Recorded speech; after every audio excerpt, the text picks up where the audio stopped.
Mount Lasanti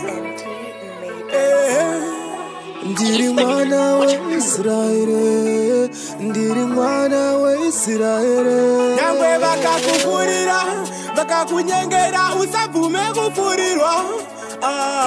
Nyangwe bakakufurira, bakakunyengera usavume kufurirwa. Kunyanga kakunyengerera, bakakudaiza usavume kudaira. Kunyanga kakunyengerera, bakakudaiza usavume kudaira. Nekuti uri mwana wa Israeli, iwe uri mwana wa Israeli. Nekuti uri mwana wa Israeli, iwe uri mwana wa Israeli. Nekuti uri mwana wa Israeli, iwe uri mwana wa Israeli. Nekuti uri mwana wa Israeli, iwe uri mwana wa Israeli. Apana ano selectwa, kuva pane vamwe. Apana ano regretwa, apiwa utano. Apana ano soti, zaimbo vangano. Apana ano selectwa, kuva pane vamwe. Nekuti uri mwana wa Israeli, iwe uri mwana wa Israeli. Nekuti uri mwana wa Israeli, iwe uri mwana wa Israeli.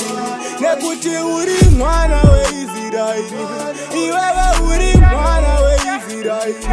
Nekuti uri mwana wa Israeli, iwe uri mwana wa Israeli. Baruch ata, ata kadosh, beshimcha kadosh, ata gibo leolam, vaye leolam, vaye leolam, vaye.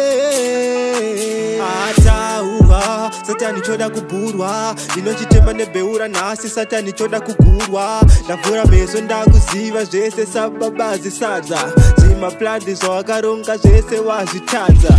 Nhasi manje ndine chimwe chidobi, satani waluza ndinoti sorry. Tinokutandanisa, tinokubata maplans ako, tinomakanganisa. Tinokutora, tinokusunga, tinokubhabhatidza.